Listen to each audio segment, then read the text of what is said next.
hari ini kita akan belajar tentang karya keselamatan melalui kerajaan Allah. Karya keselamatan Yesus Kristus melalui kerajaan Allah. Beberapa kali Tuhan Yesus memberikan perumpamaan. Kita buka di Matius pasal 13.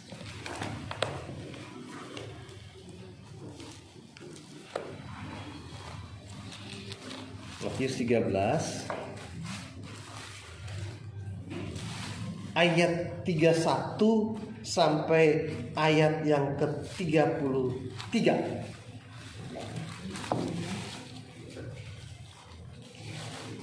Matius 13 ayat 31 sampai 33, perumpamaan tentang biji sesawi dan ragi.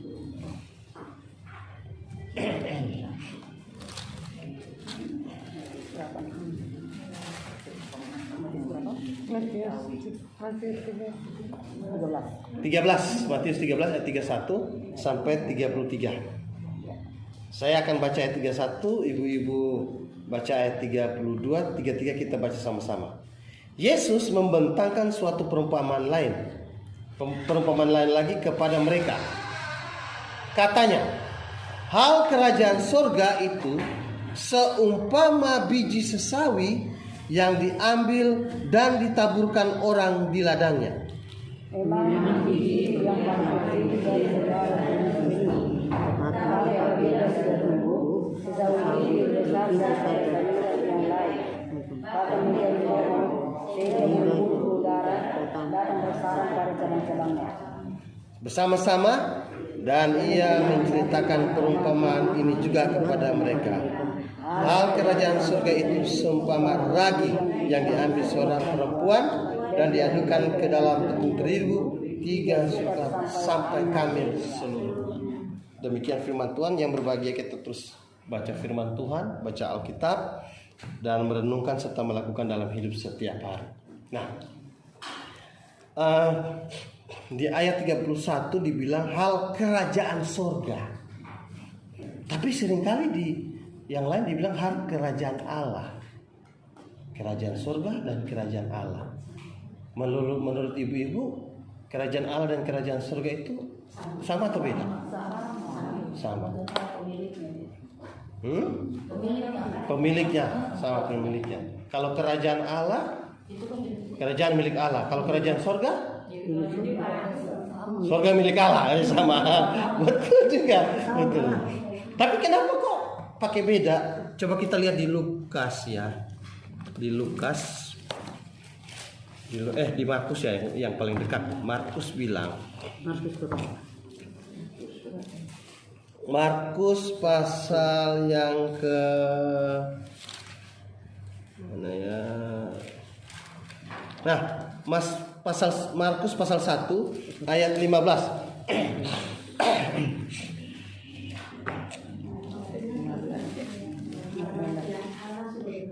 Katanya, waktu telah genap, kerajaan Allah sudah dekat. Bertobatlah dan percayalah kepada Injil. Kok di Markus bilang kerajaan Allah, sedangkan di Matius bilang kerajaan surga? Ayo. Beda atau sama? Sama. Saya senang ini. Berarti konsisten ya, sama. Nah, pertanyaannya kenapa sama? Karena Allah itu surga, dia pemilik surga. Jadi ketika dibilang kerajaan Allah, ya kerajaan itu milik Allah. Kerajaan surga, ya surga juga milik Allah. Jadi dua-duanya sama. Tapi kenapa penggunaannya berbeda? Hanya kata-kata. Enggak, Pak. Iya, betul. Kalau menurut Oke, kata-katanya sama, katanya berbeda, maknanya sama. Ya, oke, saya setuju. Terima kasih. Tetapi kenapa kok berbeda dipakai? Nah, Ibu Forman mau kasih pendapat. Kalau menurut saya Pak berbeda ya, sama tapi ada bedanya dalam hal tanda kutip gitu. Kalau kerajaan Allah memang Allah yang menciptakan semuanya. Nah setelah itu ada kerajaan surga. Kenapa ada surga? Karena setelah Nabi Adam tuh dan Hawa berbuat dosa, maka ada dosa di dunia ini. Kita lahir sudah ada membawa dosa bawaan lah gitu. Nah, kenapa jadi ada surga itu? Ya karena dosa kita ini sudah diselamatkan oleh Yesus. Jadilah surga. Tapi sebenarnya kerajaan Allah itu sebenarnya ya surga itu tadi. Kenapa ada yang jadi berbeda kalau menurut saya? Karena dosa kita ini nyatalah kerajaan Allah itu yaitu surga. Oke. Jadi kata Bu Forman itu kenapa berbeda? Ya karena dosa itu sehingga nyata kerajaan surga. Gitu ya Bu ya. Oke, terima kasih Bu. Tapi memang pemberitaan tentang kerajaan surga itu memang bagi kita manusia yang sudah berdosa, yaitu maksud dari Bu Forman ya.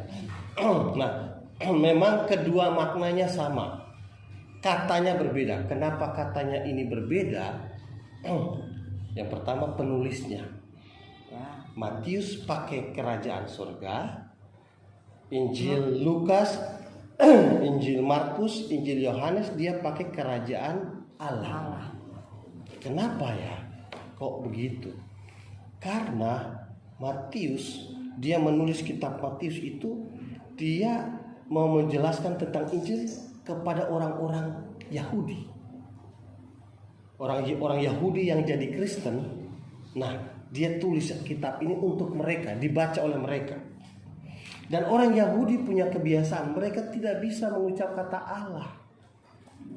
Begitu mereka kalau baca kitab suci ini, begitu ada tulis Yahweh Elohim, kata Yahweh, mereka nggak akan bilang sebut Yahweh. Mereka akan mengganti dengan nama Elohim, kalau nggak Adonai. Dan mereka jarang sekali mengucapkan kata Allah. Kenapa? Allah itu begitu kudus. Tadi Ibu Forman juga bilang ya, kita berdosa. Jadi kenapa dia pakai kerajaan surga? Karena sadar bahwa dia berdosa, sedangkan Allah itu penguasa surga, dia itu kudus, sedangkan kita berdosa. Jadi betul menggunakan kata kerajaan surga karena mereka tidak mau sebut kata Allah. Karena itu Matius ketika menulis dia nggak mau pakai kata Allah, hanya sekitar 4 atau 6 kali di kitab Matius dia pakai kata Allah. Selebihnya ada sekitar 34 atau 36 kata kerajaan surga. Tapi kalau Lukas, Markus, Yohanes, karena kitab yang mereka tulis dia kirim ke semua orang, baik itu Yahudi ke yang non Yahudi, jadi dibaca oleh banyak orang. Kalau sebut kata Allah masalah. Nah, ini pelajaran buat kita ya. Jadi ada betul sama. Intinya bahwa kerajaan Allah adalah kerajaan milik Allah. Surga itu Allah yang punya, dia berkuasa atas itu. Dan orang Israel seringkali menggantikan, mereka takut sekali menyebutkan nama Allah, makanya dipakai kata surga. Nah, itu. Nah, Tuhan Yesus memberikan perumpamaan bahwa kerajaan Allah itu seperti biji sesawi. Nah, biji sesawi ini seringkali kita sering jarang, karena kita nggak tahu biji sesawi kayak apa ya. Seringkali biji sawi. Iya, saya pikir biji sawi yang biasa. Caisim ya. Ya gitu Pak. Saya gini kadang-kadang mikir, masa ya Tuhan gitu, jadi kadang-kadang pikiran. Karena dia bilang di sini dia sayur kan di sini. Jangan-jangan biji sawi itu sayur sawi itu caisim. Bukan. Ya. Jadi ada biji sesawi. Biji sesawi itu pohon. Pohonnya besar. Pohonnya gede katanya. Gede, cukup gede. Sampai nanti burung-burung bisa buat sarang gitu. Iya. Tapi pohon yang besar itu dari satu benih yang kecil, lebih kecil dari tumbar. Lebih kecil dari lada. Dia kecil sekali ya, hampir sama besar dengan lada, tapi lebih kecil lagi. Waduh, saya nggak ini ya. Tapi kalau lihat di YouTube ada di Google ada, coba lihat, kecil sekali. Ya pokoknya lebih kecil dari tumbar sedikit. Tapi benih yang kecil itu ketika disiram dia akan tumbuh, dan dia memang biasa bunganya diambil untuk sayur. Nah dia itu tumbuh bahkan sampai besar. Di antara semua sayur dia paling besar itu. Bahkan dialah tumbuhan yang paling pohon yang paling bibitnya paling kecil tapi bertumbuh dengan sangat besar. Nah, itu perumpamaan pertama. Perumpamaan kedua, ibu-ibu kan biasa, siapa yang bisa buat roti? Pasti bisa dong ibu-ibu. Buat roti ya. Buat roti. Kalau roti yang digoreng bisa Pak, kalau diopen males. Pokoknya bisa lah buat roti goreng kek, buat roti open kek. Biasa terigu misalnya 1 kilo. Iya. Ragi itu bibit roti. Kayak bibit roti yang pernipan bibit roti. Itu 1 kilo. 1 sendok makan aja Pak itu. 1 sendok makan atau 1 kilo juga bibit rotinya? 1 sendok makan. Nggak mungkin ya. Nanti diaduk. Itu ragi itu hanya sedikit saja, hanya 1 kilo. Bisa saja nggak 1 sendok, setengah, satu sendok teh, ya betul ya. Kok sedikit ya? Kok sedikit? Nanti. Kok sedikit? Hanya ragi sedikit, tapi terigunya banyak. Iya. Ibu Dian, gimana? Bisa Bu? Buat roti? Bisa Pak, bisa semua. Tapi kalau sebelum bikin harus ditutup dulu pakai kain. Kalau saya dari kecil memang ajar mama, jadi saya perhatikan mama buat. Jadi saya ikut-ikutan. Jadi sejak kecil saya sudah bisa buat roti goreng, buat roti kukus yang bakpao. Saya bisa. Nah, kadang-kadang bakpaunya bantet karena belum ini, saya sudah bikinnya cepat-cepat. Saya bisa. Jadi kadang pakai, bahkan buat itu bolu saya bisa, tapi angus. Iya, namanya begitu. Kan kalau dulu kan nggak opennya, kami pakai itu pan, terus pakai kompor saja kan, terus dialas dengan ini kaleng atau ini apa namanya seng. Saya begitu di atasnya taruh. Nah, seringkali saya buat juga, tapi angus. Tapi karena yang masak sendiri jadi tetap aja makan, bagi-bagi kakak adik senang juga sih. Telur, mentega, gula, sudah pakai bibit roti. Nah, dulu pakai gini yang enak loh sampai bisa. Habis itu baru ini ya itulah pengalaman saya. Nah, walaupun sedikit sedikit bibit roti atau peneban, tapi ternyata setelah diulen ini emas-emas ditinggalkan jadi mekar banyak. Sedikit tetapi membuat jadi banyak. Ragi sedikit membuat jadi banyak. Biji sesawi yang kecil tapi tumbuhnya besar.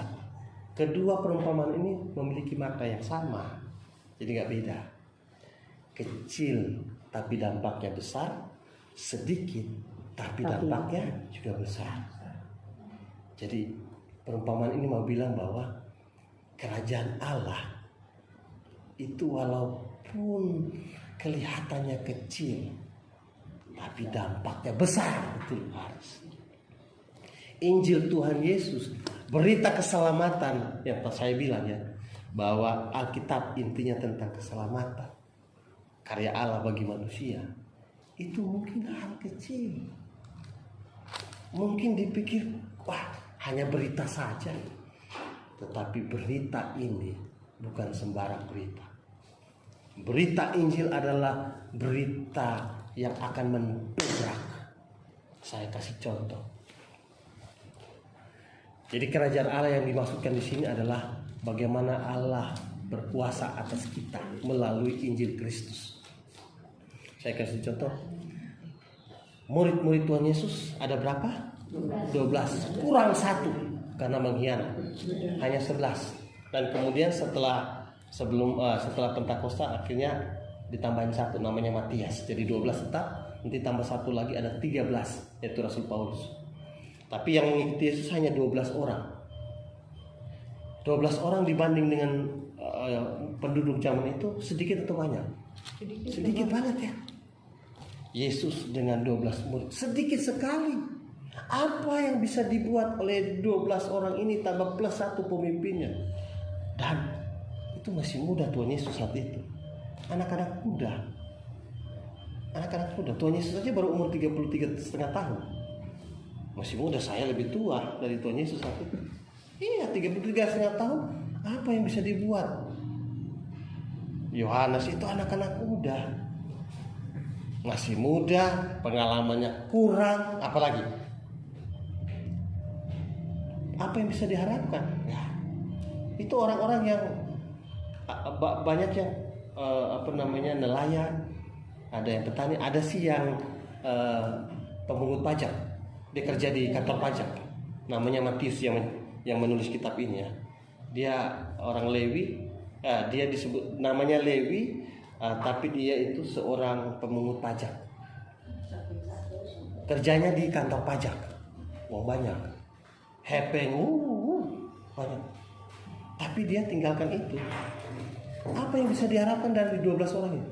Tetapi luar biasanya dari 12 orang ini menyebar ke daerah-daerah. Thomas lari ke India. Minggu lalu saya sudah 2 minggu lalu sudah jelas. Andreas kayaknya sampai ke Ethiopia, ada yang bilang dia ke Armenia. Petrus dari Yerusalem pergi sampai ke Roma. Markus, tapi dia kemenakannya Petrus ya, lari ke Mesir, mati di sana. Dan dalam satu abad, dalam beberapa tahun saja, mulai tahun 33 sampai tahun 75, terakhir yang meninggal terakhir itu Yohanes, penulis kitab Yohanes, sekitar tahun 90 atau 95. Hanya berjarak sekitar 62 tahun ya.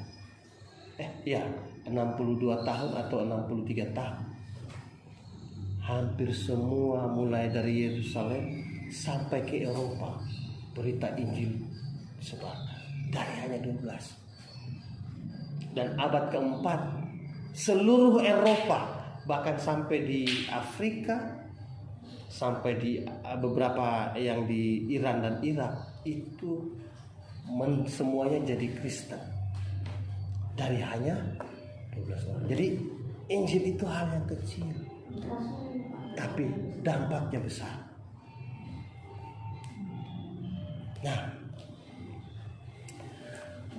ibu-ibu Naomi,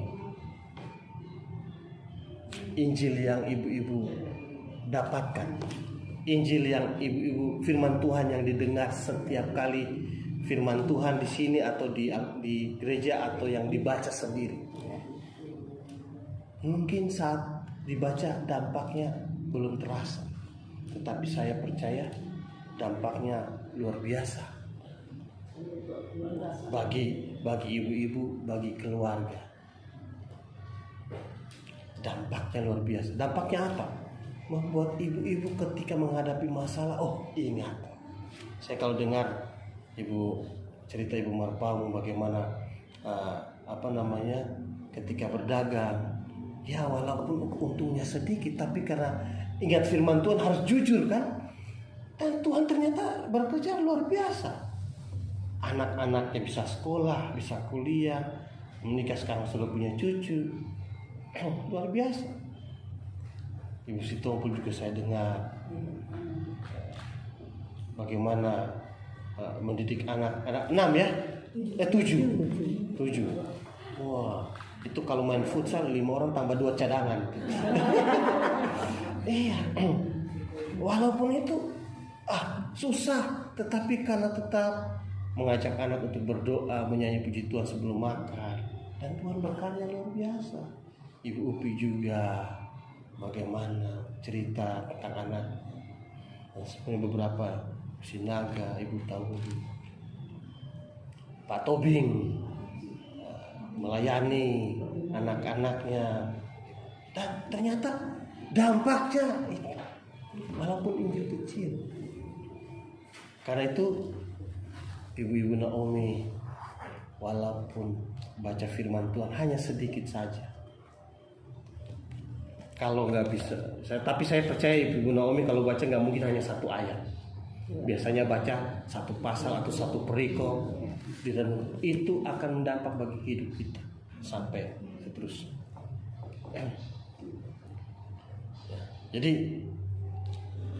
Injil kerajaan Allah, Injil tentang Allah yang berkuasa melalui Tuhan Yesus, itu walaupun sedikit, walaupun kecil, tapi dia akan berdampak bagi hidup.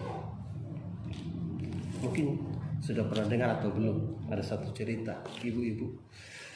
Ada seorang ibu, dulu dia tuh pokoknya di gereja itu rajin, ikut paduan suara, pelayanan dia rajin sekali. Tapi kemudian dia kena sakit stroke plus, sudah sakit itu dia punya ini tulang lutut kaki itu ada itu ya sudah kurang oli kan, sama kayak Ibu Sinaga ya.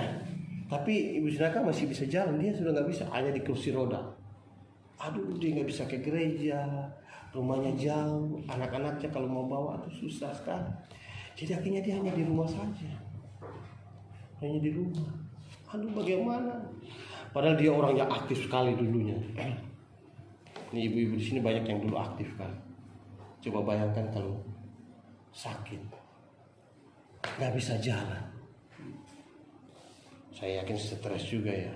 Bukan stres lagi Pak. Dan ya, itu yang dialami oleh beberapa ibu-ibu yang kalau sakit nggak bisa pergi.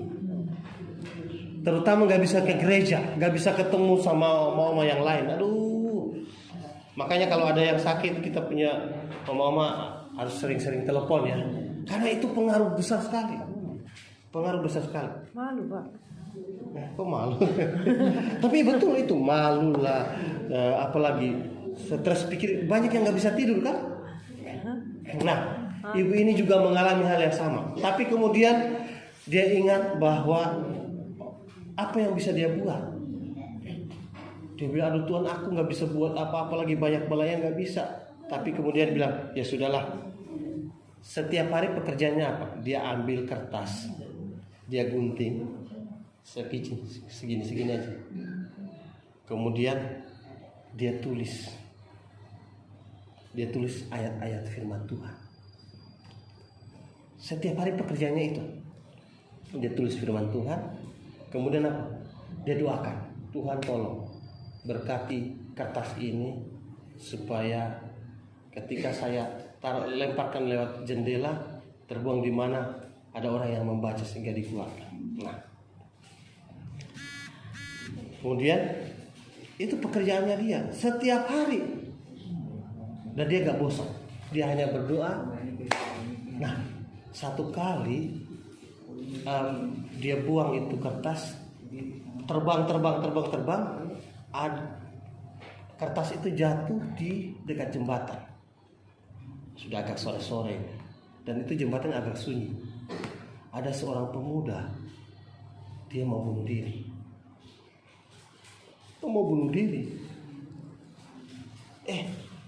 Menemukan kertas itu. Tiba-tiba pas dia mau bunuh diri, ada kertas itu. Kertas itu tidak jadi. Terus dia ambil kertas itu. Kalau nggak salah dari Pengkhotbah. Ayat yang bilang, mengapa engkau sia-siakan hidupmu? Mengapa engkau sia-siakan hidupmu? Dan mengapa kamu terlalu terburu-buru mengambil keputusan? Dia kaget. Kemudian dia penasaran, ini kertas dari mana? Kemudian dia sudah gak berpikir lagi untuk bunuh diri, tapi dia berpikir bagaimana temukan siapa yang ini. Dia ikuti tiap hari, akhirnya dia ketemu. Ada itu kertas yang suka melayang-layang, dan itu jangan-jangan itu karena kertasnya mirip. Kemudian dia ketemu ibu itu. Terus dia tanya, kenapa ibu buat ini? Saya tidak punya pekerjaan apa-apa, yang bisa saya hanya cuma ini. Kalau ada yang bisa membaca, mungkin menguatkan hatinya. Ibu, apa yang kamu buat itu sudah menggagalkan upaya saya bunuh diri. Dan dia minta. Saat itu pemuda itu dia berlutut di hadapan ibu itu dan didoakan. Dia terima Yesus saat itu. Dan sekitar setahun kemudian pemuda itu yang mau bunuh diri, dia jadi seorang misionaris, memberitakan Injil dan banyak orang percaya pada Kristus. Hanya karena apa? Pekerjaan kecil kan, tulis ayat, doakan, buang. Tetapi pekerjaan kecil itu punya dampak besar. Dari hanya kertas dari seorang ibu-ibu yang lemah, yang kakinya tidak bisa lagi diangkat, yang hanya di rumah saja, tetapi yang dengan tekun dan setia berdoa, setia menuliskan firman Tuhan. Kalau dia menulis firman Tuhan pasti dia baca kan? Setiap hari dia baca firman Tuhan, dia merenungkan, dia doakan, dia lempar itu. Dan ternyata dari kertas kecil itu ada berita Injil di situ. Dampaknya luar biasa. Jadi oma-oma, ibu-ibu, apa saja yang dikerjakan walaupun kecil bagi Tuhan pasti akan berdampak yang besar. Oh saya ini orang yang gak pintar bicara. Oh saya ini, kalau saya nyanyi aja fals. Saya ini kalau gak bisa buat apa. Kalau saya dekat orang orang gak terlalu suka. Apalagi kalau saya beritakan Injil. Apa yang kita bisa lakukan? Ini pengurus-pengurus Naomi mungkin ya mengurus ibu-ibu yang sedikit saja kayaknya hanya gini doang, ibu-ibu hanya datang kumpul, tenaganya juga kan sudah kurang. Tapi dampaknya bagi kerajaan Allah pasti luar biasa. Amin. Amin. Justru di antara ibu-ibu nih mendidik anak-anaknya, cucu-cucunya, didoakan. Mereka di mana berada mereka jadi berkat di sana. Luar biasa. Itu jangan berhenti mengajarkan tentang Injil Kristus, jangan berhenti bernyanyi memuji Tuhan, jangan berhenti berdoa untuk anak cucu. Mungkin saat ini anak-anak cucu ada yang kayaknya bandel banget deh, kayaknya badung, kayak badung banget. Apa yang melulu? Tapi percaya Injil yang mereka dengar, Injil akan berkarya. Amin. Amin. Saya sedikit kesaksian tentang Nola. Saya kalau dengar cerita tentang Nola, 9 bulan ya di tempat tidur dari kecil nggak bisa ngapa-ngapain. Dikira ini mayat hidup ya. Ya, mayat hidup. Kata Ibu Forman. Tapi luar biasa Tuhan berkarya. Kemarin saya cerita di mimbar ya. Saya jalan olahraga, saya ketemu dengan seorang anak nona. Dia sederhana, apa yang dia lakukan sederhana. Dia dengan tetangganya muslim, karena waktu ngomong dia pakai alhamdulillah. Alhamdulillah ya saja. Namanya juga ini kan apa-apa. Itu tetangganya, nggak ada saudara-saudaranya ya, nggak ada darah-darahnya kan. Tetapi Nola itu dampingi jalan. Itu dari rumah kan lumayan tuh jauh. Dari rumah Ibu Forman ke BKT lumayan lah. Tapi Nola dampingi jalan sama dia. Dia kena stroke ya, tapi masih bisa jalan. Nola dampingi. Ini Pak Pendeta saya nih, Pak Pendeta saya. Saya yakin Nola bersaksi sederhana, memberikan kasih. Ya mungkin saat ini kita nggak tahu, tapi saya percaya melalui Nola Tuhan bisa berkati bahwa Injil Kerajaan Allah itu akan berdampak. Karena itu berikan kasih kepada orang supaya apa? Oh, mereka lihat, wah ini nih orang Kristen ya. Mereka merasakan ragi kita, ragi. Jadi apa yang bisa kita lakukan walaupun sedikit, walaupun dengan tenaga yang tidak banyak, bagi Tuhan pasti akan berdampak. Doa-doa kita gak sia-sia ya. Ibu Tindaun doanya tidak sia-sia, pasti akan dampak. apa yang Ibu Tindran ngomong sama anak-anak, walaupun saat ini mereka kelihatan nggak, tapi itu akan tertanam di otak mereka, di hati mereka. Ya Ibu Ringo, apa yang Ibu Ringo nyatakan bagi anak-anak, cucu, keluarga, pasti akan berdampak. Ibu-ibu yang lain juga, Tuhan Yesus pasti akan memberkati. Ingat, Alkitab intinya temanya tentang karya Allah melalui Tuhan Yesus Kristus. Tapi karya Allah itu melalui hidup kita juga. Tuhan mau pakai hidup kita, walaupun sedikit apa buat Tuhan pasti akan berkat. Karena Injil adalah kekuatan Allah. Amin. Dia akan membuat hal yang luar biasa. Ya. Mungkin ada yang mau bertanya tentang hal-hal sekitar Alkitab. Jadi udah tahu ya, walaupun Injil kerajaan Allah, kerajaan surga sama ya. Sama. Maknanya sama walaupun kata-kata berbeda. Kenapa digunakan berbeda? Karena Matius pakai kerajaan surga, orang-orang Yahudi sulit berkata tentang Allah, karena itu dia pakai kata surga saja. Tetapi maknanya tetap sama. Kerajaan surga itu walaupun sedikit, walaupun kecil, tapi punya dampak yang besar. Dan Tuhan mau pakai hidup kita, melalui kita, Injil kerajaan Allah diberitakan, dinyatakan, dan orang mengalami dampak.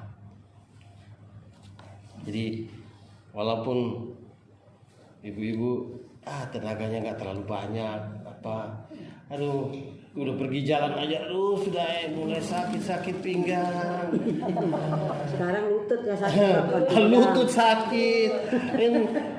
Jalan kalau nggak ada pakai kacamata kayaknya kabur semua. Harus pakai kacamata. Tapi melalui hidup ibu-ibu, karena membawa Injil kerajaan Allah, pasti akan berdampak bagi anak-anak. Karena itu jangan berhenti bernyanyi ya, Ibu Bonom ya. Iya, bernyanyi. Walaupun hanya beberapa orang saja, nyanyi terus. Iya, kemarin kita cuma nggak ada orang. Tuhan pasti akan berkati. Amin.